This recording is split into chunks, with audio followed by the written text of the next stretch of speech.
বাংলাদেশের একটা পরিচয় আছে, আমি প্রায় বলি, গোটা পৃথিবীর মানুষ জানে এটা একটা মুসলিম কান্ট্রি, মুসলিম দেশ।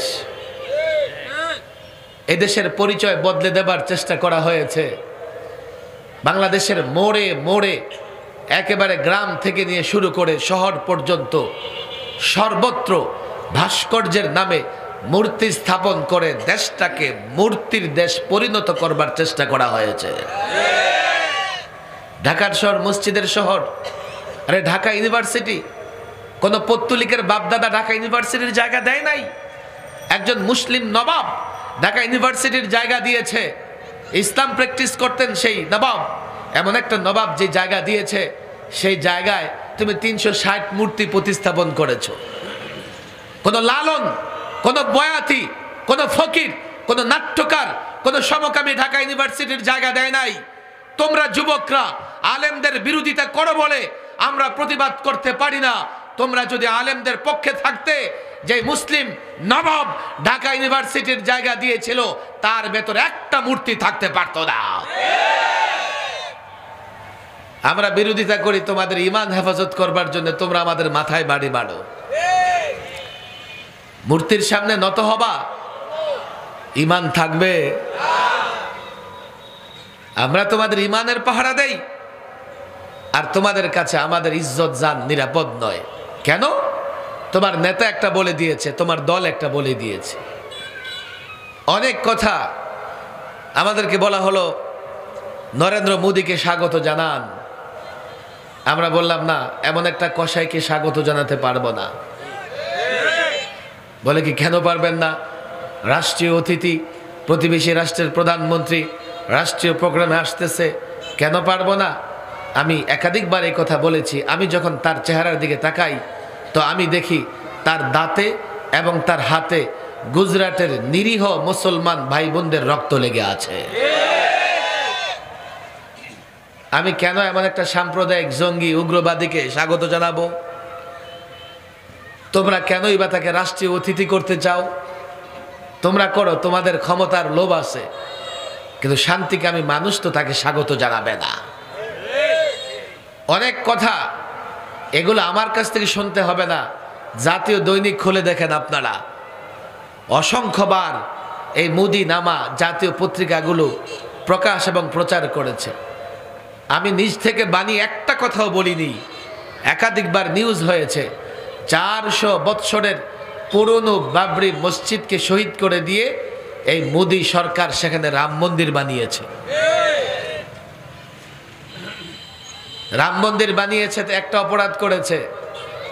আরেকটা বড় অপরাধ বা আরেকটা ষড়যন্ত্র কি ছিল জানেন? এটা হয়তো আমার দেশের শাসক গোষ্ঠীদের মাথায় মেমোরি কার্ডে ঢুকবে না। তার অভিযোগটা ছিল যে এখানে রাম মন্দির ছিল, রাম মন্দির ভেঙে মুসলমানেরা মসজিদ বানিয়েছে, আর উগ্র হিন্দুরা আরো হাজার মসজিদের লিস্ট তৈরি করে রেখেছে। কি এই সব জায়গায় মন্দির ছিল, মুসলমানরা জবরদস্তি করে মসজিদ বানিয়েছে। অভিযোগটা কত মারাত্মক দেখেন। এক তো হলো এই অভিযোগের ভিত্তিতে একটা মসজিদকে শহীদ করা হবে, আর তারা করেছেও তাই। একটা মসজিদের মিনারায় উঠে গেরুয়া পতাকা টানিয়ে মসজিদের অবমাননা করেছে। ষড়যন্ত্র হচ্ছে এই অভিযোগে আরো মসজিদ শহীদ করবে। দ্বিতীয় ষড়যন্ত্র হচ্ছে ইসলাম এবং মুসলমানদের বিরুদ্ধে বড় ধরনের অপবাদ এবং প্রপাগান্ডা। কি সেটা? মুসলমান সুযোগ পেলেই অন্য ধর্মের মন্দির, গির্জা ইত্যাদি ভেঙে নিজে মসজিদ বানাবে। যদি একটা ঘটনা হতো, আমি প্রতিবাদটা তো জোরালো করতাম না, কিন্তু একটা ঘটনার সঙ্গে আমার ইতিহাস, আমার ঐতিহ্য সব ধ্বংস করবার ষড়যন্ত্র হয়েছে। এ ভারতবর্ষে শুধুমাত্র মোগলরা 400 বছর রাজত্ব করেছে। যদি জবরদস্তি করে দৈনিক 10 জন অমুসলিমকেও মুসলমান বানাতো, তো আজকে ভারতে তো প্রায় 150 কোটি অমুসলিম আছে, এর একটাও বেঁচে থাকতে পারতো না। হয়তো মুসলমান হতো জবরদস্তি করলে, না হলে তার জীবন দিতে হতো। একটা প্রমাণ দেখাতে পারবেন না যে মুসলমান শাসকরা জবরদস্তি করে কোনো অমুসলিমকে মুসলমান বানিয়েছে, জবরদস্তি করে কারো গির্জা, মন্দির, উপাসনালয়কে মসজিদ বানিয়েছে। কেন বানায়নি? ইসলাম জবরদস্তি করে প্রচারিত হয়নি, ইসলাম তরবারির আঘাতে প্রচারিত হয়নি। ইসলাম তার উদারতা, ইসলাম তার সৌন্দর্য, ইসলাম তার ন্যায় ইনসাফ দ্বারা প্রচারিত হয়েছে। তারা মিথ্যা একটা বিষয়, অভিযোগ, মিথ্যা অভিযোগ মুসলমানদের উপর চাপিয়ে দিয়ে মুসলমানদের ইতিহাস, মুসলমানদের ঐতিহ্য, মুসলমানদের ন্যায় এবং ইনসাফের শাসন ব্যবস্থাকে কলুষিত করবার চেষ্টা করেছে। শুধু তাই নয়, এর উপরে ভিত্তি করে তারা মেসেজ দিতে চায়, এই মুসলমানরা যদি আবারও ক্ষমতা পায়, আবারও শক্তি পায়, অমুসলিম নিরাপদ থাকবে না, হিন্দু নিরাপদ থাকবে না।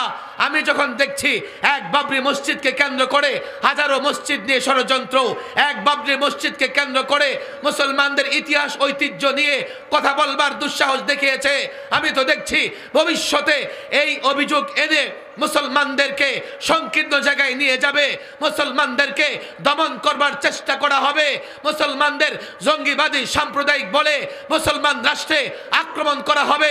আমি মুসলিম হিসেবে তা মেনে নিতে পারিনি, যার জন্যে এখনো বলছি, পরিষ্কার বলছি, পত্তলিক উগ্রবাদী সাম্প্রদায়িক মোদিকে স্বাগত জানাতে পারিনি, আর পারবো না।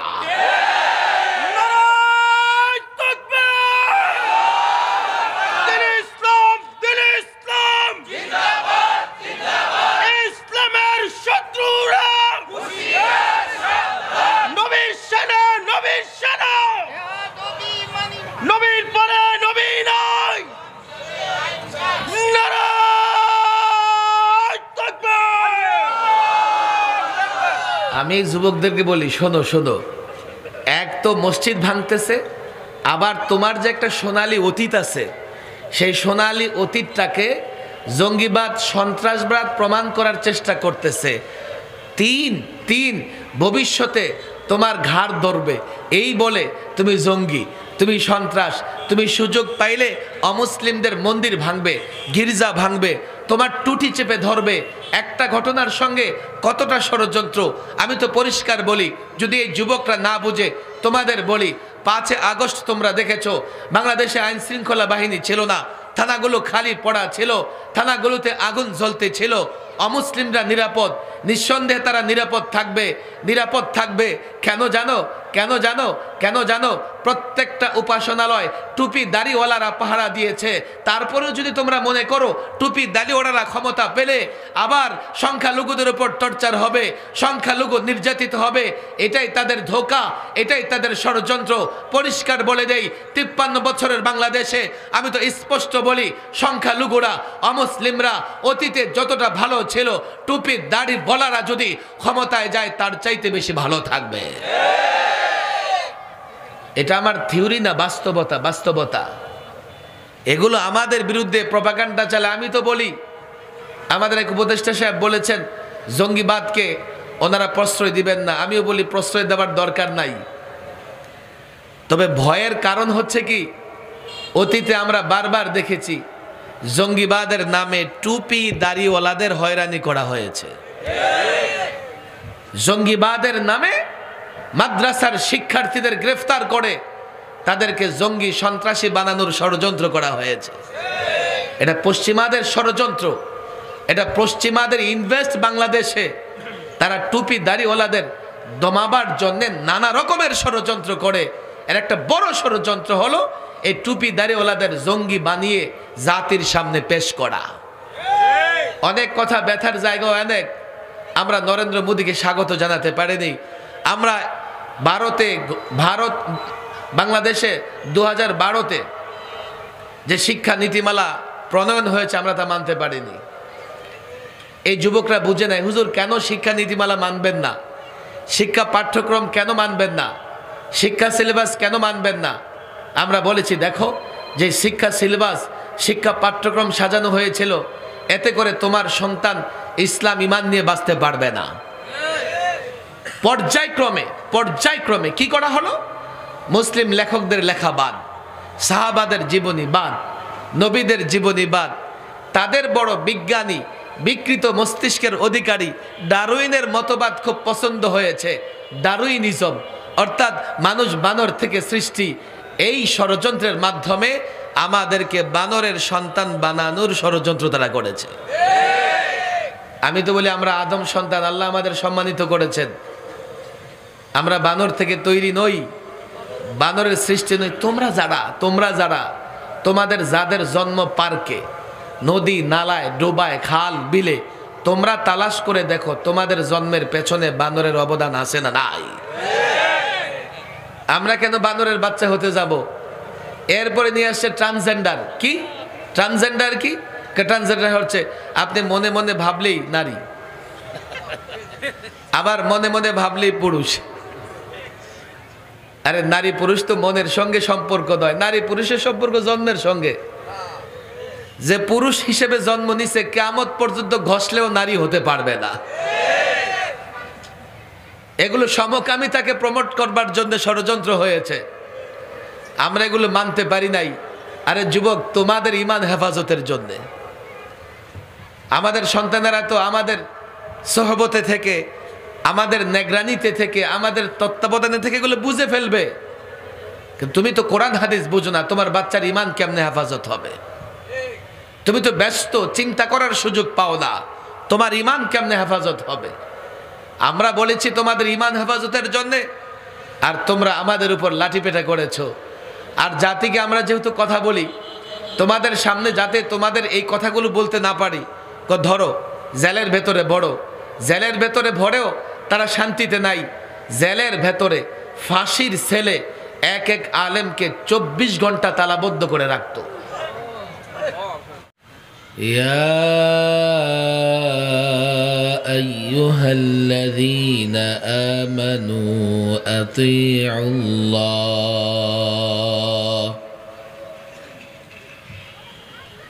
أطيعوا الله وأطيعوا الرسول وأولي الأمر منكم فإن تنازعتم في شيء فردوه إلى الله والرسول إن كنتم تؤمنون بالله واليوم الآخر ذلك خير وأحسن تأويلا صدق الله مولانا العظيم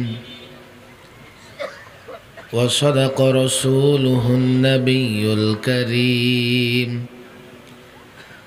ونحن على ذلك من الشاهدين والشاكرين والحمد لله رب العالمين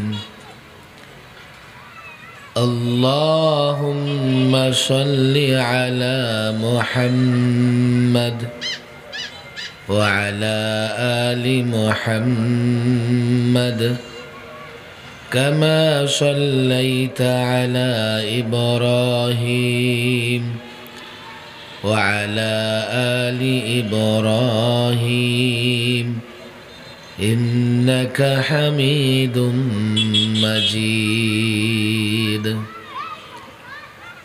اللهم بارك على محمد وعلى آل محمد كما باركت على إبراهيم وعلى آل إبراهيم إنك حميد مجيد ডেমরা ইমাম উলামা ঐক্য পরিষদের উদ্যোগে আয়োজিত 3 দিন ব্যাপী 14তম বার্ষিক তাফসিরুল কোরআন মাহফিলের মোহতারাম সভাপতি দ্বয় আমন্ত্রিত ওলামায়ে কেরাম, প্রধান মেহমান, সংগঠনের দায়িত্বশীল ওলামায়ে কেরাম, ছাত্র ভাইয়েরা, যুবক ভাইয়েরা এবং দিন দরদি ইসলাম প্রিয় তাওহীদি জনতা, 3 দিন ধরেই মাহফিল চলছে। নিঃসন্দেহে আয়োজকরাও ক্লান্ত, শ্রোতারাও ক্লান্ত। 3 দিন ধরে মাহফিল চালানো 4টিখানি কথা নয়। এই ইমাম ওলামা ঐক্য পরিষদের নেতৃবৃন্দ নিঃসন্দেহে সাহসী উদ্যোগ নিয়েছেন। একদিনের মাহফিল চালানোই তো কঠিন, 3 দিনের মাহফিল আয়োজন করা, আলোচকদের ম্যানেজ করা, দাওয়াত দেওয়া, এই সবগুলি অত্যন্ত কঠিন কাজ। তাছাড়া এই এলাকার লোকজন বড় ব্যস্ত। রাত্রের 10টা, 11টা, 12টা পর্যন্ত এলাকার লোকজন ব্যস্ত থাকে। এই ব্যস্ত এলাকায় ব্যস্ত মানুষদেরকে দিনের কথা শোনানো আরো কঠিন কাজ।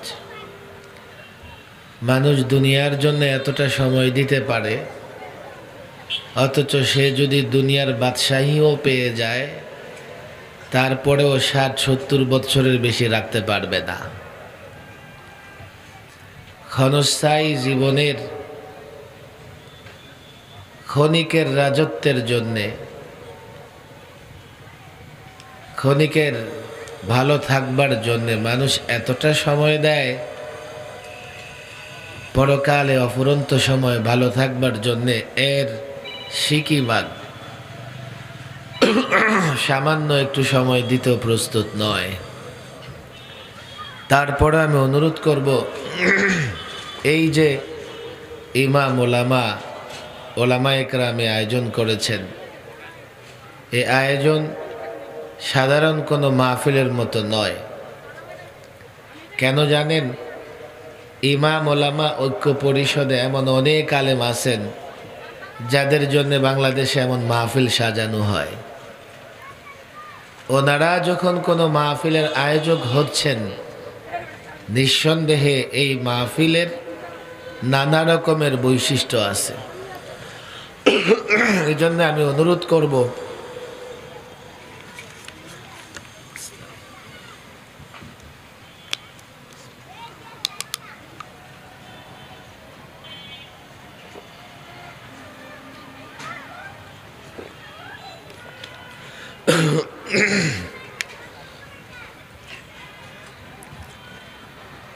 আমি অনুরোধ করব এলাকার মুসলিম ভাইদেরকে অন্তত আজকের দিনের জন্যে কাজকর্ম ছেড়ে দিয়ে মাহফিলে চলে আসেন। যারা মাহফিলের চতুর্পাশে আছেন, ঘোরাফেরা করতেছেন, তাদের কাছে করজোর নিবেদন, আপনারা তো চলে আসতে হবে।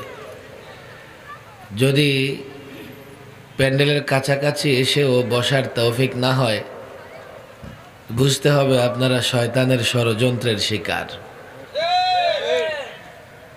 যেখানে মাহফিল হয় শুধু রহমত বর্ষিত হয় এমন না, ওই এলাকায় শয়তানের চেলা চামুন্ডারাও বড় সক্রিয় থাকে।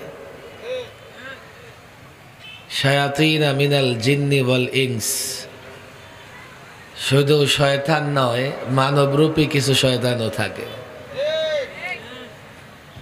আমি অনুরোধ করব, বিশেষ করে ডান দিকে যে যুবক ভাইরা দাঁড়িয়ে আছেন, আমি জানি ডানে দাঁড়িয়ে থাকলে আপনাদের জন্য ভালো, খুব কাছে থেকে দেখা যায়। তবে কেউ যাওয়ার নিয়ত করলে দাঁড়াইয়ে থাকেন, আপনারা কিছু বলবেন না।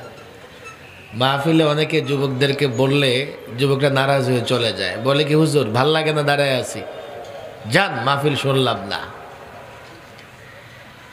এই জন্য অনুরোধ করা যাবে, চাপাচাপি করা যাবে না, তাহলে যুবকরা নারাজ হয়ে মাহফিল ছেড়ে চলে যাবে। আমার মনে হয় একেবারে মঞ্চের ঠিক আবার নাক বরাবর, মঞ্চ থেকে সোজা উত্তর দিকে আমার কিছু দিনী ভাইয়েরা ঘোরাফেরা করতেছেন, দোকানের সামনে, রাস্তাঘাটে। তাদের কাছে অনুরোধ, দ্রুত প্যান্ডেলের নিচে চলে আসে। আজকে তো শেষ দিন, আজকেও যদি না আসতে পারেন তাহলে কপাল পোড়া। আজকেও যদি ওলামাদের এই আয়োজনে না আসতে পারেন, আমি আবারও বলছি, দেখেন, একটা প্রতিষ্ঠান কিংবা ব্যক্তির আয়োজনে এই প্রোগ্রাম নয়, ডেমরার ওলামায়ে কেরাম ঐক্যবদ্ধভাবে এই প্রোগ্রামের আয়োজন করতেছেন। সুতরাং এই প্রোগ্রামের গুরুত্ব অত্যন্ত বেশি। ওনারা যে সকল আলেমদের দাওয়াত করেছেন, কোনো একটা প্রোগ্রামে এর একজনকে দাওয়াত করলেই তো অনেক কষ্টের বিষয় থাকে। সেখানে আজকেও অনেক ওলামায়ে কেরাম আসবেন, এশার পর থেকে ধারাবাহিক আলোচনা চলতে থাকবে।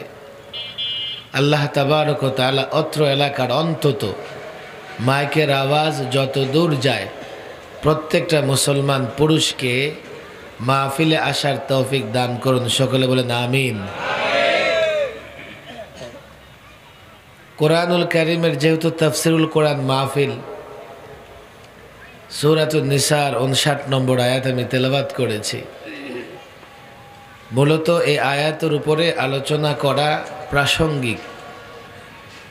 বাস্তবতাকে সামনে রাখলে এই আয়াত নিয়ে দু চারটা কথা বলতে হয়, এবং আমি মনে করি বাস্তবতার নিরিখে আমরা যদি এই আয়াতের উপরে আমল করি, আমাদের জন্য পথ চলাও সহজ হয়ে যাবে। আমাদের ভেতরে পারস্পরিক ঝগড়াঝাঁটি, মারামারি, নানা ধরনের দলাদলি হয়ে থাকে। এটা নতুন কিছু নয়। মানুষের বসবাস যেদিন থেকে, সেদিন থেকে মানুষ পরস্পরের প্রতি নানাভাবে রাগান্বিত হয়, ক্ষুব্ধ হয়, ফলে পরস্পরের মধ্যে ঝগড়াঝাঁটি হয়। এটা যেমন ব্যক্তি হতে পারে, কখনো পরিবারে, সমাজে, কখনো বা রাষ্ট্রে কিংবা রাষ্ট্রের মধ্যে নানা দল উপদল হয়ে মারামারি ঝগড়াঝাঁটি হতে পারে। যদি মুসলমানদের পারস্পরিক ঝগড়াঝাঁটি হয়ে যায়, এর সমাধান মুসলমান কি করে করবে? কিয়ামত পর্যন্ত ঝগড়াঝাঁটি করতেই থাকবে, না তারা একটা সমাধানে পৌঁছবে? এটা মনে রাখবেন, আপনার মাথায় কেউ বাড়ি দেখ আর আপনি কারো মাথায় বাড়ি দেন, ব্যথা কিন্তু উভয়ই পাবে। আপনি কাউকে দৌড়ানি দেন আর আপনাকে কেউ দৌড়াক, উভয়কেই কিন্তু দৌড়াইতে হবে।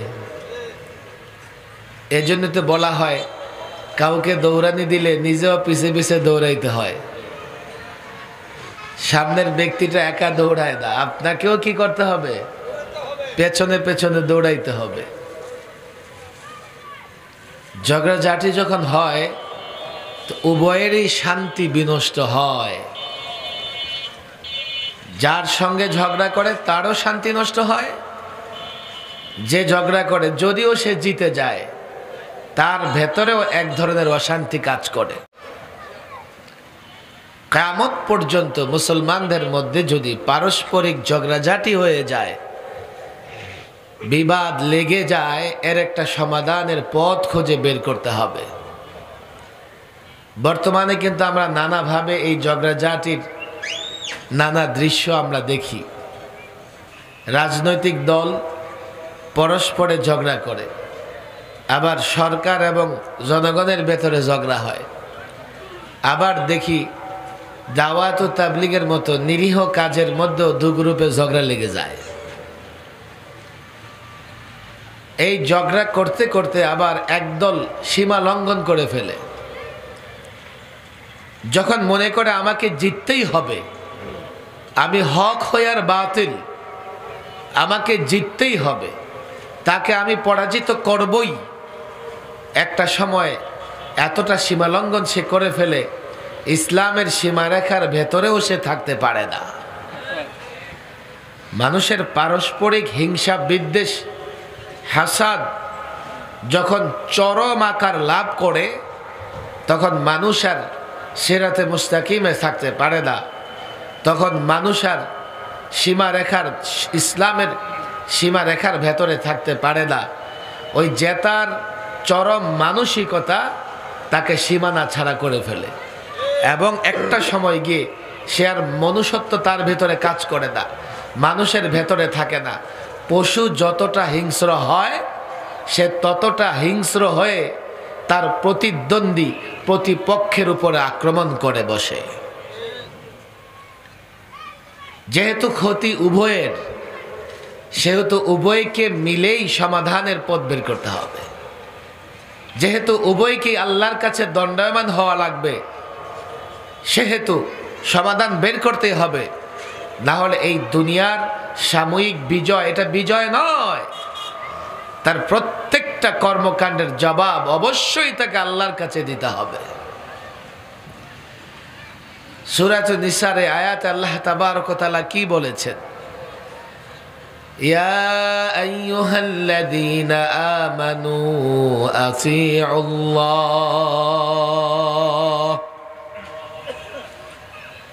ওহে মুমিনের দলেরা, ওহে মুমিন মুসলমানেরা, শোনো শোনো। এখানে গোটা জনগোষ্ঠীকে আল্লাহ ডাক দেন নাই, ইমানদারদেরকে আল্লাহ ডাক দিয়েছেন। ওরে ইমানদারেরা শোনো, আতিউল্লাহ, আল্লাহর গোলামি, আল্লাহর দাসত্ব করো। এরপরে ও আতিউর রাসূল, রাসূলের অনুসরণ করো সাল্লাল্লাহু আলাইহি ওয়াসাল্লাম। আল্লাহর দাসত্ব এবং গোলামি করে যে ব্যক্তি, সে আল্লাহর নির্দেশ মেনে চলে। আল্লাহর নির্দেশের বাইরে গিয়ে আল্লাহর গোলামি দাসত্ব করা যায় না। যেহেতু ড্যামরা এলাকা, ড্যামরা সারুলিয়া, ছোট্ট কালে যখন লোকদের ট্যাপ রেকর্ডারের যুগ ছিল, তখন, এখন আছে কিনা আমি জানি না, এখন আর রেডিও ট্যাপ রেকর্ডার মানুষ চালায় না, ডিজিটাল যুগ। প্রত্যেকের পকেটে পকেটে কি আছে? সিনেমা হল আছে।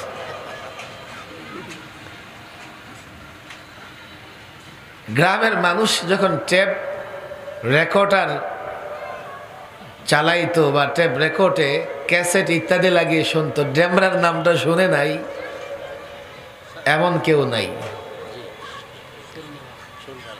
ড্যামরার সারুলিয়া থেকে তখন নানা রকমের গান বাজনা ইত্যাদির কাওয়ালি, জারি গানের ক্যাসেট বের হইত। ড্যামরা সারুলিয়া ঢাকা। এই যে ড্যামরা এলাকায় তাদের অনুসারী নিঃসন্দেহে আছে, তারা আছে, তাদের বাচ্চা কাচ্চাও আছে, প্রজন্ম আছে। এখন এই একটা ফিতনা চলে গেছে টাঙ্গাইল এলাকায়, তাদেরকে বলে বয়াতি। তারা গানে গানে আল্লাহর প্রেম, আল্লাহর ভালোবাসা প্রচার করে বেড়ায়।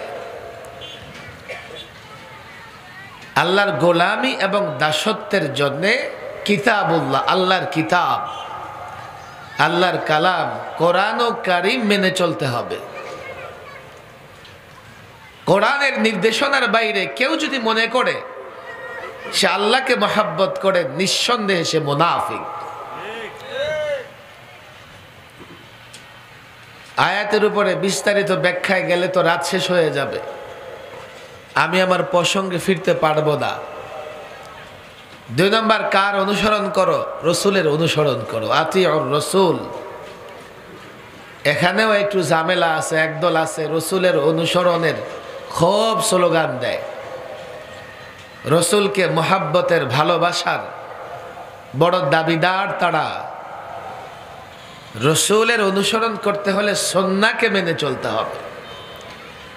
সুন্নাহর বাইরে কেউ যদি রসুলকে মহাব্বতের দাবি করে, সে মিথ্যাবাদী। রসুলকে মহাব্বত করতে হলে তার সুন্নাহ, তার হাদিসগুলো মেনে চলতে হবে।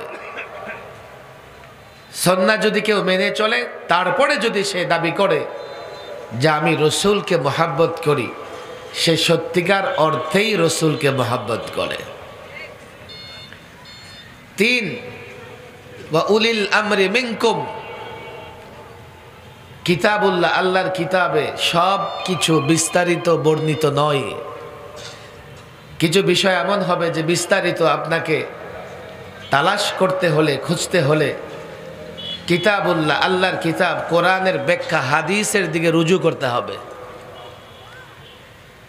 এই জন্য আল্লাহর গোলামী, দাসত্বের পরে রাসূলুল্লাহর অনুসরণ করতে বলা হয়েছে। কিন্তু নবসৃষ্ট অনেক বিষয়, অনেক ঘটনার সমাধান আপনি হুবহু হাদিস থেকেও বের করতে পারবেন না। তখন আপনি কি করবেন? উলুল আমর, ওলামা, ফোকাহা, তাদের অনুসরণ করবেন। এই নির্দেশনা কোরআন দিয়েছে। কিতাবুল্লাহ, এরপরে সুন্নাহ, এরপরে ওলামা এবং ফোকাহাদের অনুসরণ করতে হবে। তবে 3 নম্বরে ওলামা ফোকাহাদের প্রসঙ্গ এসছে। কতক্ষণ অনুসরণ করব? যতক্ষণ ওনারা আগের 2টা অনুযায়ী, কিতাবুল্লাহ এবং সুন্নাহ অনুযায়ী আমাকে আপনাকে নির্দেশনা দেবেন। আজকাল আবার লোকেরা আমাদের মুরিদ হলে এতটা হয়ে যায়, আমাদের ভক্ত হলে এতটা হয়ে যায়, আমরা যারা সেলিব্রিটি, আমাদের আশেক হলে এতটা আশেক হয়ে যায়, কোরআন সুন্নাহর অনুযায়ী বললাম কিনা সেটাও দেখে না। আমরা ততক্ষণ আপনাদের আনুগত্য আশা করি যতক্ষণ আমরা নিজেরা কোরআন সুন্নাহ অনুযায়ী জীবন যাপন করব, কোরআন সুন্নাহ অনুযায়ী নির্দেশনা দেব। কোন আলেম এতটা অন্ধ আনুগত্য আশা করে না যে তিনি যেদিকে যাবেন জাতি সেদিকে যাবে। আমাদের অবস্থান, বক্তৃতা এই বিষয়ে পরিষ্কার। তাহলে কিতাবুল্লাহ এবং সুন্নাহ অনুযায়ী ওলামায়ে কেরাম যতদিন নির্দেশনা দেবেন, কি করতে হবে? আলেমদের অনুসরণ করতে হবে। বড় আফসোসের বিষয় হচ্ছে, একদল আছে, আমরা যখন বলি যে আলেমদের কথা মানো, তারা বলে না, আলেমরা আমাদের সঙ্গে আছে। কোরআন বলছে আলেমদের অনুসরণ করো, আর তুমি বলছো আলেমরা তোমার সঙ্গে আছে। আলেমদের সঙ্গে নাই। দেখো রে ভাই, আলেমের মেমোরি কার্ডে কোরআন সুন্নাহ আছে। তুমি যদি আলেমের সঙ্গে থাকো, আলেম কোরআন সুন্নাহ অনুযায়ী চলবে, তুমিও কোরআন সুন্নাহ অনুযায়ী চলতে পারবে। তোমার মেমোরি কার্ডে কোরআন সুন্নাহ নাই, অন্ধকার। যেহেতু জ্ঞানের আলো তোমার নাই, তুমি যদি সামনে চলো, আলেম যদি তোমার পেছনে চলে, তুমি ড্রেনে পড়লে ওই আলেমও তোমার সঙ্গে ড্রেনে পড়বে। আর যার হাতে আলো নাই, তার পেছনে যদি কেউ চলে, দুনিয়ার লোকেরা তারে বুদ্ধিমান বলবে না। তদ্রূপ যে আলেম অন্ধের অনুসরণ করবে, সে আলেমকে আলেম বলা যায় না। এই ঝগড়াঝাটি হতে পারে। এই জন্য আল্লাহ তাবারক ওয়া তাআলা আয়াতটাকে এত সুন্দর এবং সুচারু রূপে, আল্লাহু আকবার, এই জন্যই তো আল্লাহ চ্যালেঞ্জ করেছেন, কোরআনে কারিমের একটা আয়াতের মতো আয়াত কেউ বানাতে পারবে না। ১৫০০ বছর আগে আল্লাহ নির্দেশনা দিয়েছেন, এখন এটাকে জীবন্ত মনে হয়। কিয়ামত পর্যন্ত এটা জীবন্তই থাকবে। কিয়ামত পর্যন্ত এই আয়াত, এই নির্দেশনা মানুষের জন্য পাথেয় হিসেবে কাজ করবে। যারাই এই আয়াত সামনে রাখবে, তারাই সহজে দ্বীনের উপরে অবিচল অটল থাকতে পারবে। فَإِن تَنَازَعْتُمْ فِي شَيْءٍ فَرُدُّوهُ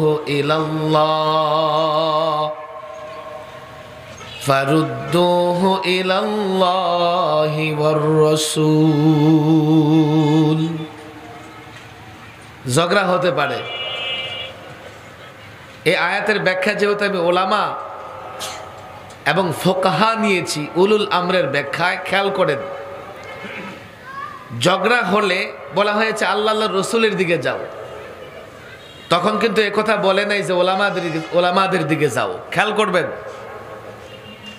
এর মানে হচ্ছে ঝগড়া কখনো আলেমের সঙ্গেও হতে পারে। ঝগড়া যদি আলেমের সঙ্গে হয় আর আলেমের কাছে যেতে বলা হয় তখন তো ঝামেলা বেঁধে যেতে পারে। কখনো আলেমের সঙ্গেও সাধারণ মানুষের ঝগড়া হতে পারে, কিন্তু আলেমের সঙ্গে যদি ঝগড়া হয় তখনও সেই নির্দেশনা কোরআন এবং সুন্নাহর দিকে যাও, কোরআন এবং সুন্নাহর দিকে যাও, আল্লাহ এবং আল্লাহর রসুলের দিকে যাও। আমার ভাইয়েরা, আপনারা বলবেন হুজুর ভালো হয়েছে, আপনাদের সঙ্গে ঝগড়া লেগে যদি আপনাদের কাছে যাইতাম তো আমাদের 16 আনাই শেষ হইতো। কিন্তু একটু চিন্তা করে দেখেন, ঘুরে ফিরে আলেমের কাছে যাওয়া লাগবে কেন? আপনাকে যে বলা হয়েছে ঝগড়া করলে কোরআন সুন্নাহর দিকে যাবেন, আপনি কেমনে যাবেন? আপনি তো কোরআন সুন্নাহ বুঝেন না, কোরআন সুন্নাহ বুঝে আলেম, সেহেতু আপনি তো আলিমের কাছে যেতেই হবে। বলেন হুজুর তাহলে তো হলো না। না, তাহলেই হয়েছে। জামাতে উলামা আল্লাহর কসম কোনোদিন একসঙ্গে গোমরা ভ্রষ্ট হবে না, তাহলে তো দিন থাকবে না, হেদায়েতের পথে কে রাখবে? কেউ থাকবে না। যদি কখনো এমন হয়, হতেও পারে কোন ব্যক্তি আলেম, নির্দিষ্ট আলেম, কোন একটা দলের আলেম ভুল সিদ্ধান্ত নিতে পারে, কিন্তু জামাতে ওলামা, ইজমায়ে ওলামা, সকল ওলামা কোনোদিন ভুল সিদ্ধান্ত নিবে না, নিতে পারবে না। দিন হেফাজতের জন্য ফয়সালা আল্লাহর। আফসোস, আজকে যখন সব আলেম মিলে, সমস্ত আলেম মিলে একটা সিদ্ধান্ত নেয়, তখনও একদল আলেমদের সিদ্ধান্তের বিরোধিতা করে আর বলে যে আমাদের সঙ্গে আলেম আছে। নিঃসন্দেহে তোমাদের সঙ্গে যারা আছে ওরাও অন্ধ, তোমরাও অন্ধ, তারা আলেম হতে পারে না। অনেক ওলামা একরাম এখানে আসেন, উলুল আমরের আরেকটা ব্যাখ্যা আছে, সেটা কি? ন্যায়পরায়ণ শাসক। যে ন্যায়পরায়ণ শাসক, তাহলে আল্লাহর গোলামি দাসত্ব করো, রসুলের অনুসরণ করো, আর ন্যায়পরায়ণ শাসক যদি হয় তার নির্দেশনাও মেনে চলো। বড় আফসোসের বিষয় হচ্ছে এ আয়াতের একটা শানে নুজুল আছে। রাসূল সাল্লাল্লাহু আলাইহি ওয়াসাল্লাম, আপনাদের কষ্ট হচ্ছে নাকি? বলেন আল্লাহু আকবার, আরো জোরে আল্লাহু আকবার। ড্যামরার লোকদের সাউন্ড দুর্বল নাকি? দুপুরে খায় নাই, খাওয়ার তো ব্যবস্থা নাই। আর আমি যদ্দূর জানি এই ড্যামরা এলাকার লোকজন যারা বসবাস করে তারা তো এ অঞ্চলের, কুমিল্লা, নোয়াখালী এ অঞ্চলের বেশি না? নরসিংদী, বিবারিয়ারও লোকজন আছে। তো কুমিল্লা এলাকার লোকজনের তো এমনিই 360 ডিগ্রি এনার্জি থাকে, মানে ভলিউমটা কমায় রাখছেন। বলেন আল্লাহু আকবার। আসলে এনার্জি আছে।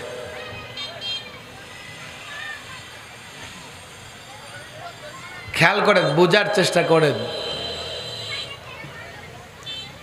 ন্যায়পরায়ণ শাসক যদি জনগণের কল্যাণে কোনো নির্দেশনা জারি করে, তো মাসআলা হচ্ছে, ফাতোয়া হচ্ছে, তার নির্দেশ মানতে হবে। জনগণের কল্যাণে যদি কোনো আইন আসে তা মানতে হবে। কিন্তু এখনো দেখেন, আমি যদি এই ব্যাখ্যা করি, ঝগড়াঝাটি হলে এ কথা বলা হয় নাই যে শাসকের কাছে যাও, তখনও কিন্তু বলা হয়েছে কার কাছে যাও? আল্লাহ এবং আল্লাহর রসুলের কাছে যাও। আর আল্লাহ আল্লাহর রসুলের কাছে যেতে হলে আলেমদের প্রয়োজন হবে। শাসকদের কথা কেন বলা হয় নাই? হতে পারে কখনো জনতার শাসকের সঙ্গেও ঝগড়া হতে পারে। যেমন এই পলাতক সরকারের সঙ্গে আমাদের 16 বছর ধরেই ঝগড়া চলছে। কথা ঠিক না বেঠিক? আর ইচ্ছে মতো আমাদের উপর জুলুম করছে। এই 16 বছরে 3 বার আমার মেহমানখানায় নিয়ে লম্বা সময় ধরে রাখছে, অনেক মেহমানদারি করছে, আর মনে করেছে যে কোনোদিন এই সূর্য অস্তমিত হবে না, প্রতিবেশী রাষ্ট্র আমাদের কন্ট্রোলে, ভারত আমাদের কন্ট্রোলে, চায়না রাশিয়ারও ম্যানেজ করে ফেলছে, আর আমেরিকা অনেক দূরে। আলেমদের মারও ধরো, আমেরিকাও রাজি খুশি হয়ে যাবে। এই জন্যে গত 16 বৎসরে তারা সবচাইতে বেশি জুলুম করেছে আলেমদের উপরে। এই জন্যে পরাজয়টাও এমন হয়েছে যে 53 বৎসরে এতটা ভয়াবহ পরাজয় কারো হয়নি। পালাবদল হয়েছে, পরিবর্তন হয়েছে, ক্ষমতার পালাবদল অনেক হয়েছে, কিন্তু দেশ ছেড়ে কাউকে পালাতে হয় নাই। জুলুম করেছো, জুলুমের পরিণতি তোমরা ভোগ করো। আমরা প্রতিশোধে বিশ্বাসী নই, তবে তোমরা যারা জুলুম করেছো নিঃসন্দেহে আল্লাহর কাছে জবাব দিতে হবে। দুনিয়াতে সামান্যই তার পরিণতি ভোগ করতে হবে, মরার পরে চূড়ান্ত পরিণতির অপেক্ষায় থাকো। তাদের নিয়ে আমার কোনো কথা নাই, আপনাদেরকে আমি কিছু কথা বলি। মাশাআল্লাহ, আপনারা যারা মাহফিলে আসেন নিঃসন্দেহে ওলামাদের মহব্বত করেন, নিঃসন্দেহে আলেমদের ভালোবাসেন, আলেমদের সঙ্গে থাকেন আপনারা। কিন্তু এই সমাজের অনেক লোকজন আছে, যদি আলেম এবং শাসক গোষ্ঠীর মধ্যে ঝগড়া হয় তো নিজের দল হিসেবে, নিজের নেতা হিসেবে আলেমদের পক্ষে তো যাই না, কোরআন সুন্নাহর দিকেও যেতে চায় না।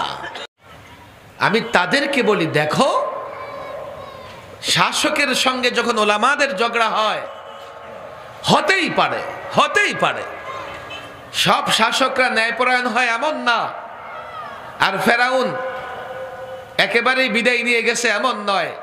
ফেরাউনি চরিত্রের শাসক বারবার আসতে পারে। যদি ফেরাউনি চরিত্রের শাসক আসে তো ওলামাদের হযরতে মূসা আলাইহিস সালামের চরিত্র আর লাঠি নিয়ে ময়দানে ঝাঁপায়া পড়া লাগে। তখন এই জাতি কি করবে? আমরা জাতির যুবকদের দেখি ফয়সালার জন্য কোরআন সুন্নাহর দিকে নয়, ফয়সালার জন্য আল্লাহ আল্লাহর রসুলের দিকে নয়, তার দল আর নেতার দিকে যায়। একবারও চিন্তা করে দেখে না তার এই নেতার সিদ্ধান্ত কতটা যৌক্তিক, কতটা ন্যায় এবং ইনসাফের, যার জন্যে এই 53 বছরের বাংলাদেশে রাজনৈতিক দলগুলো আমাদের যুবকদের ব্যবহার করতেছে, আমাদের ছাত্রদের ব্যবহার করতেছে।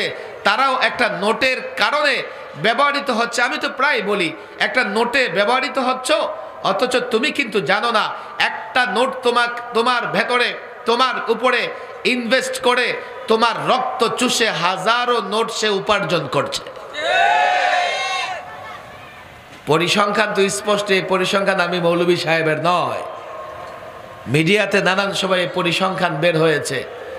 গত 16 বছরে বাংলাদেশ থেকে পাচার হয়েছে কম পক্ষে 11 লক্ষ কোটি টাকা।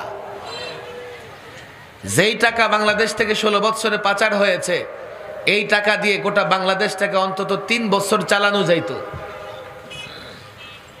শেষ নয়, গত 16 বছরে বাংলাদেশ ঋণী হয়েছে 18,35,000 কোটি টাকা। আজকে যে শিশু জন্ম নেবে তার মাথার উপরে কমপক্ষে 1.5 লক্ষ টাকার ঋণের বোঝা। বলবে তো এগুলো তো আমাদের সমস্যা কোথায়? আমরা তো আর গভর্নমেন্টকে কর ট্যাক্স দেই না, আমাদের সমস্যা কোথায়? আরে সরকার, কোন সরকার তার বাপের টাকায় রাষ্ট্র চালায়, তোমার থেকে আদায় করে দেয়। এই যে ফোনে হাই হ্যালো বলো, তোমার খবর নাই, এখান থেকে একটা চার্জ কেটে নেয়।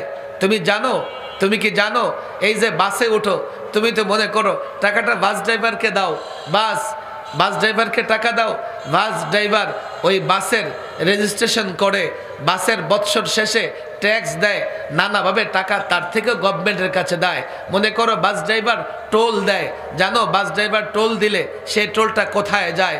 তুমি যে জামা কাপড় পরো সেটা যদি আমদানি করা হয়ে থাকে কাস্টম ছাড়া, সেই কাপড় বাংলাদেশে আসতে পারে নাই। তুমি যে দোকান থেকে কেনো প্রত্যেকটা পণ্যের উপরে ভ্যাট আছে, ভ্যাট আছে, ভ্যাট আছে। অর্থাৎ তোমার পকেটের টাকা গিয়েই তো রাষ্ট্রীয় কোষাগারে জমা হয়। তারা যা খায় তোমার টাকায়, তারা যে গাড়িতে পেট্রোল পড়ে তোমার আমার টাকায়, তারা যে আলিশান বাংলায় থাকে, গণভবন বলো আর তুমি পদ্মা অতিথি ভবন বলো, প্রত্যেকটার বৈদ্যুতিক বাল্ব যে জ্বলে এর পেছনেও তোমার আমার টাকা আছে। দেশের 1 টাকা যদি দুর্নীতি হয়, 1 টাকা যদি পাচার হয়, সে টাকা তোমার আমার। কেন বুঝবার চেষ্টা করো না? তুমি তো 500 টাকার নোটে খুশি, কিন্তু 16 বছরে কত 500 টাকার নোট তোমার রক্ত চুষে তারা বের করেছে, তোমার আমার কিন্তু খবর নাই। এই যুবকদের আমি বারবার বলি, আমার দেশে রাজনৈতিক আনুগত্য এতটা হয়, ধর্মের আনুগত্য লোকেরা এতটা করে না। ধর্ম একদিকে, রাজনীতি একদিকে। ধর্ম ছেড়ে দেয়, রাজনৈতিক নেতাকে ধরে আর রাজনীতির নেতার নামে স্লোগান দেয়, অথচ সেও জানে যে এই নেতার কোনো চরিত্র নাই। হতে পারে ঝগড়াঝাটি। আমি যুবকদের বলি, অনেক যুবক তোমরা এখানে দাঁড়িয়ে আছো, আমরাও 16 বছরে নানা বিষয়ে ঝগড়া করেছি, কিন্তু একবার তো দেখো কোনো একটা ইস্যুতে আমাদের অপরাধ কি ছিল? আমাদের অপরাধ কি ছিল? আমরা বলেছি ভাস্কর্যের নামে মূর্তি বানানো যাবে না, এটা কি আমাদের অপরাধ? বাংলাদেশের একটা পরিচয় আছে, আমি প্রায় বলি, গোটা পৃথিবীর মানুষ জানে এটা একটা মুসলিম কান্ট্রি, মুসলিম দেশ। এদেশের পরিচয় বদলে দেবার চেষ্টা করা হয়েছে।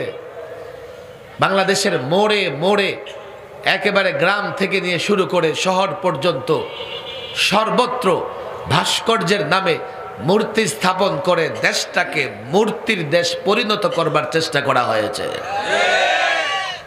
ঢাকার শহর মসজিদের শহর।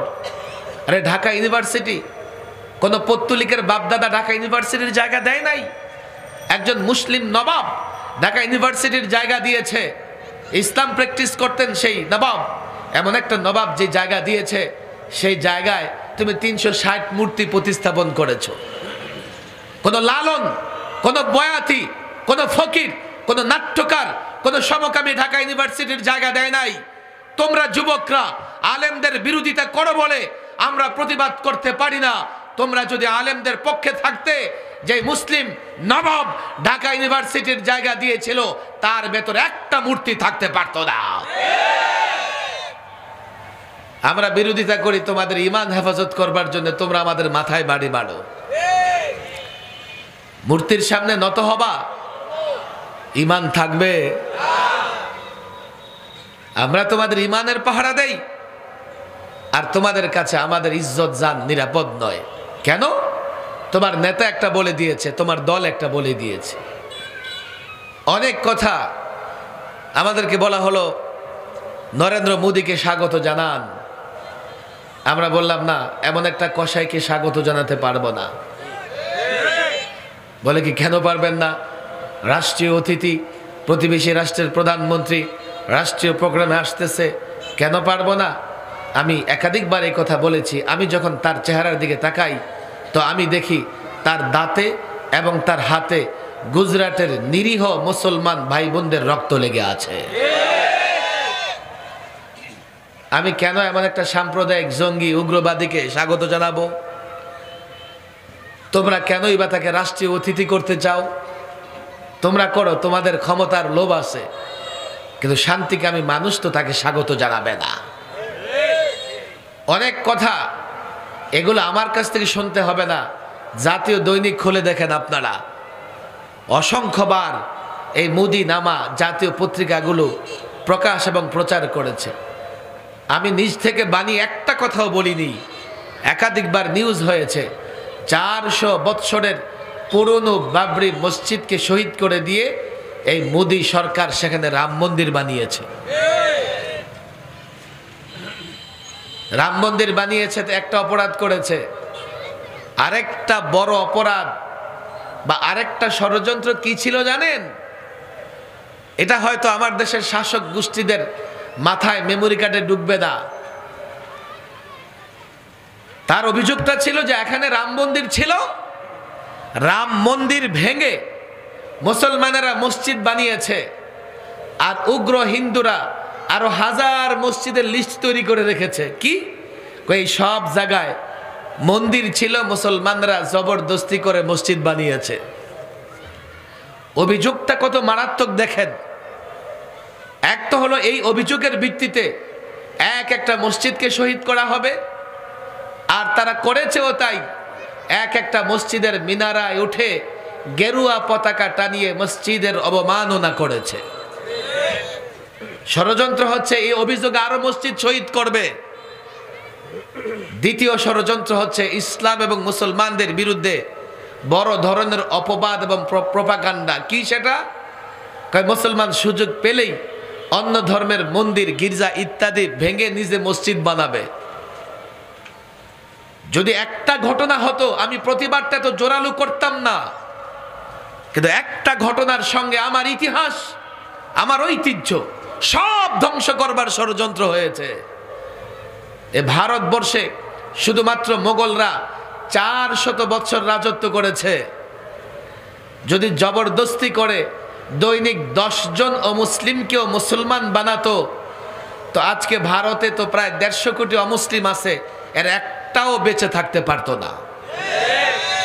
হয়তো মুসলমান হতো জবরদস্তি করলে, না হলে তার জীবন দিতে হতো। একটা প্রমাণ দেখাতে পারবেন না যে মুসলমান শাসকরা জবরদস্তি করে কোনো অমুসলিমকে মুসলমান বানিয়েছে, জবরদস্তি করে কারো গির্জা, মন্দির, উপাসনালয়কে মসজিদ বানিয়েছে। কেন বানায়নি? ইসলাম জবরদস্তি করে প্রচারিত হয়নি, ইসলাম তরবারির আঘাতে প্রচারিত হয়নি। ইসলাম তার উদারতা, ইসলাম তার সৌন্দর্য, ইসলাম তার ন্যায় ইনসাফ দ্বারা প্রচারিত হয়েছে। তারা মিথ্যা একটা বিষয়, অভিযোগ, মিথ্যা অভিযোগ মুসলমানদের উপর চাপিয়ে দিয়ে মুসলমানদের ইতিহাস, মুসলমানদের ঐতিহ্য, মুসলমানদের ন্যায় এবং ইনসাফের শাসন ব্যবস্থাকে কলুষিত করবার চেষ্টা করেছে। শুধু তাই নয়, এর উপরে ভিত্তি করে তারা মেসেজ দিতে চায়, এই মুসলমানরা যদি আবারও ক্ষমতা পায়, আবারও শক্তি পায়, অমুসলিম নিরাপদ থাকবে না, হিন্দু নিরাপদ থাকবে না।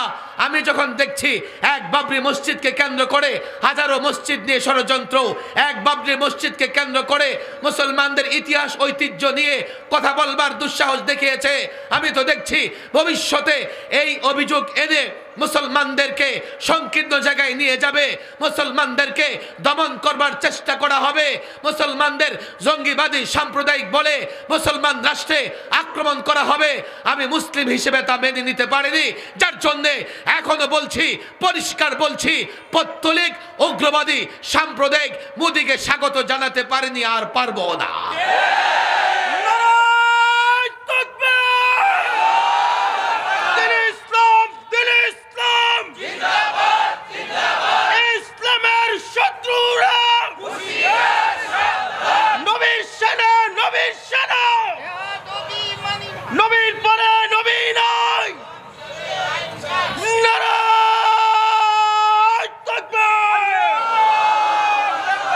আমি যুবকদেরকে বলি, শোনো শোনো, এক তো মসজিদ ভাঙতেছে, আবার তোমার যে একটা সোনালী অতীত আছে, সেই সোনালী অতীতটাকে জঙ্গিবাদ, সন্ত্রাসবাদ প্রমাণ করার চেষ্টা করতেছে।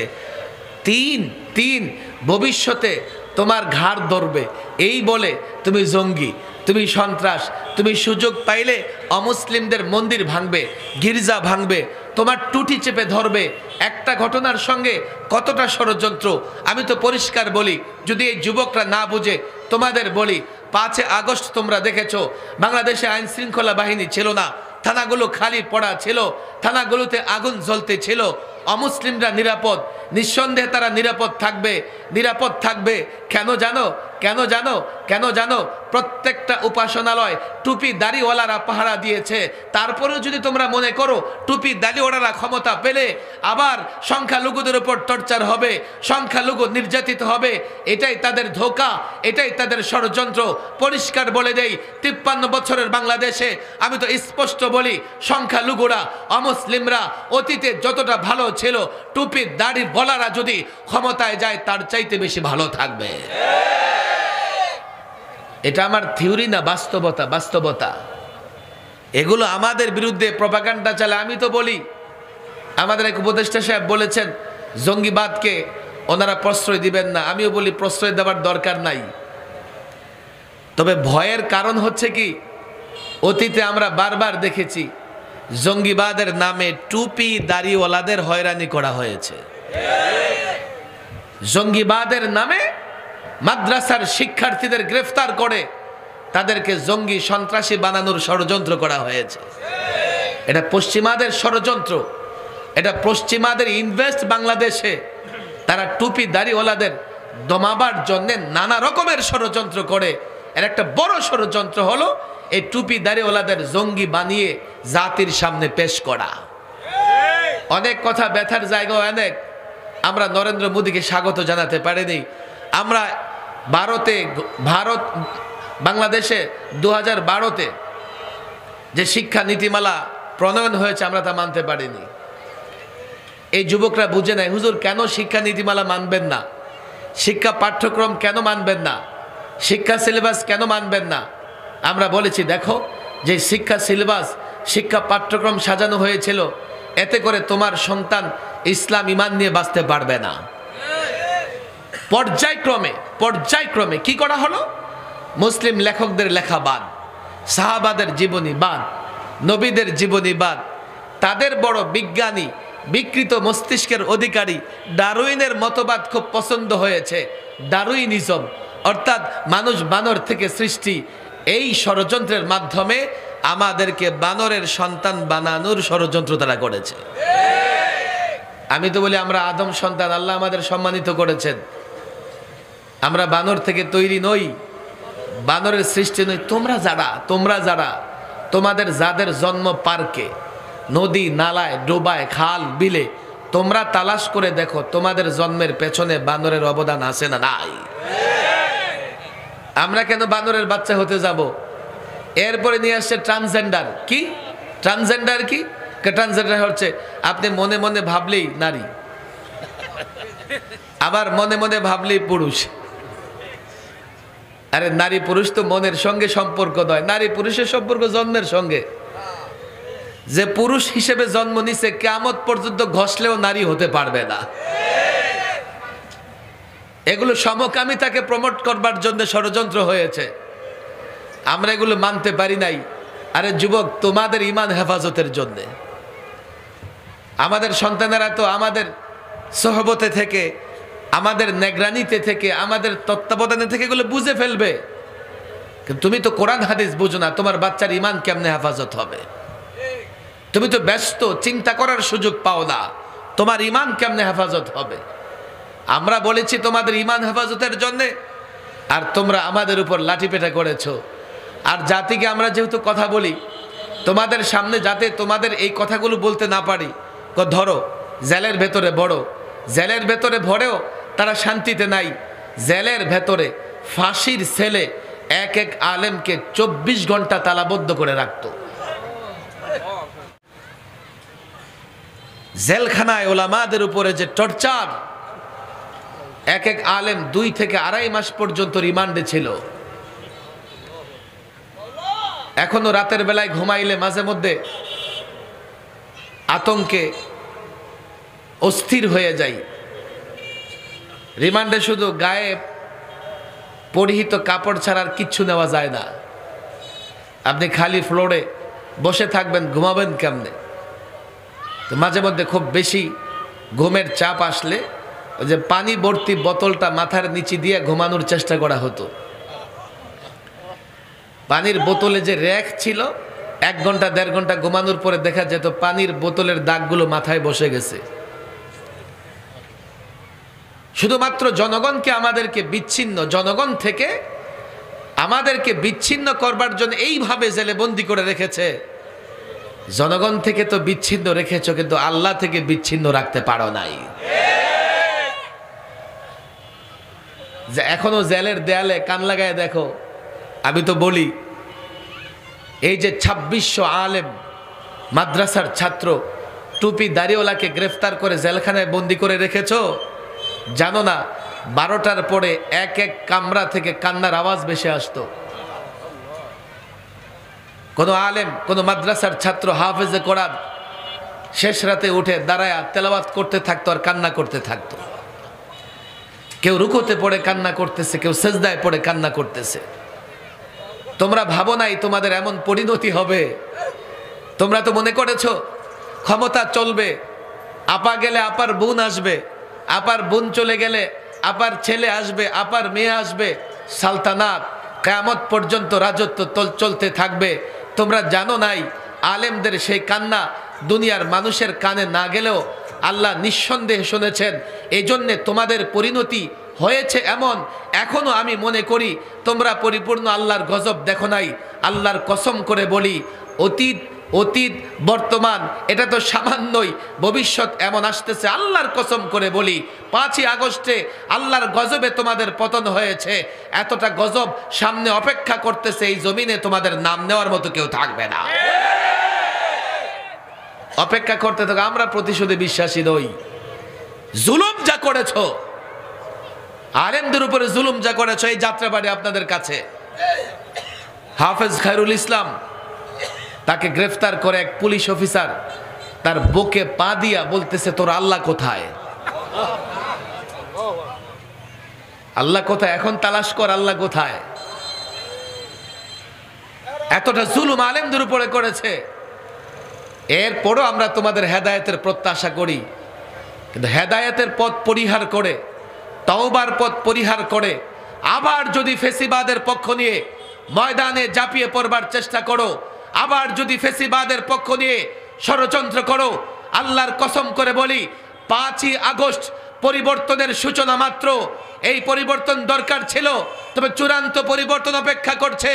আমি তো যুবকদের বলি, ছাত্রদের বলি, 5ই আগস্টের পরিবর্তন এটা সূচনা মাত্র। এই পরিবর্তনের পরে সামান্য একটু বৈষম্য দূর হবে। আমরা চূড়ান্ত পরিবর্তনের অপেক্ষায়। চূড়ান্ত পরিবর্তন হবে ইসলামের পক্ষে, কোরআনের পক্ষে, ইসলাম প্রতিষ্ঠায়, কোরআনের প্রতিষ্ঠায়। আল্লাহর কসম করে বলি, চূড়ান্ত পরিবর্তনের পরে রাষ্ট্র যারা মেরামত করবে তারা কোরআন বুঝবে, কোরআন জানবে, আল্লাহর রসুলকে মহব্বত করবে, আল্লাহর নবীর কটূক্তি বরদাস্ত করবে না, আল্লাহর নবীকে সবচাইতে বেশি ভালোবাসবে। সেই পরিবর্তনের কথাই বলি, তওবা করো, ফিরে আসো, ফেসিবাদের পক্ষ নিও না, আর চূড়ান্ত লড়াইয়ের জন্য প্রস্তুত হও। আল্লাহর কসম করে বলি, জাতি প্রস্তুত হচ্ছে। আগামী পরিবর্তনের পরে আল্লাহর কসম করে বলি এই রাষ্ট্রে কোরআনী শাসন চালু হবে।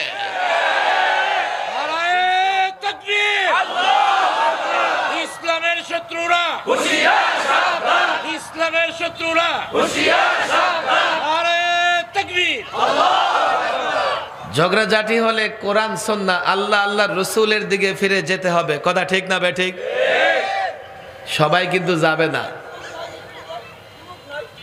সবাই কিন্তু যাবে না।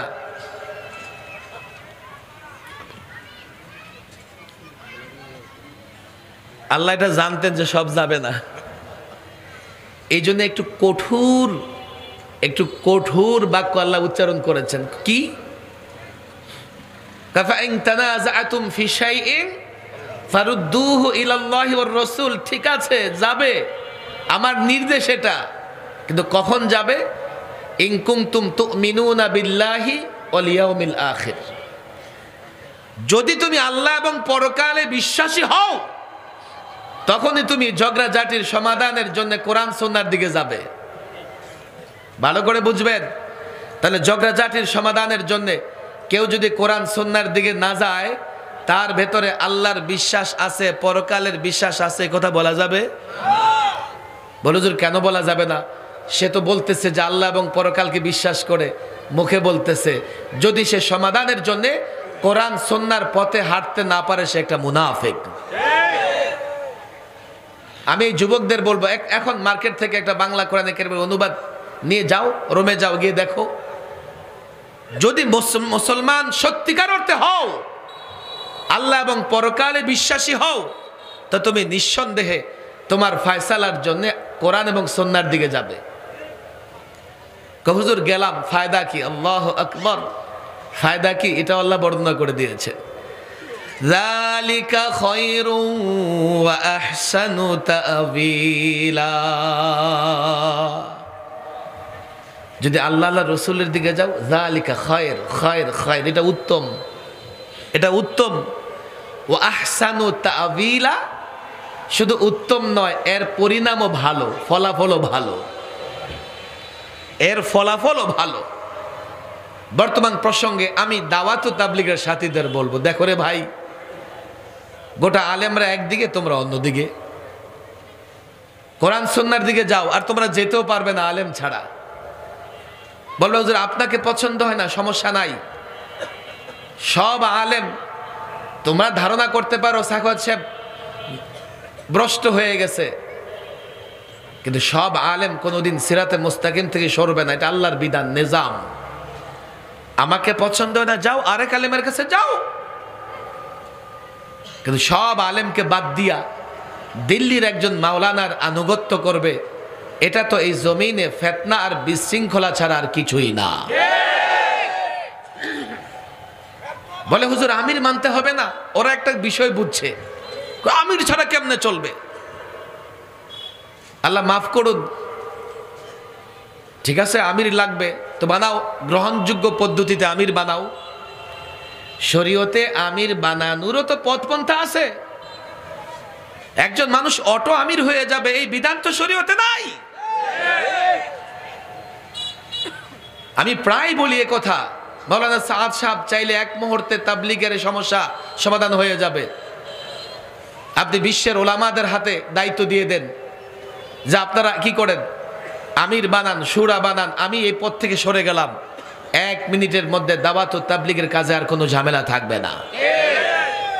তোমরা আমিরের গুরুত্ব বুঝছো, কিন্তু আমির হবে কেমনে, বানাবে কেমনে সেটা বুঝলে না।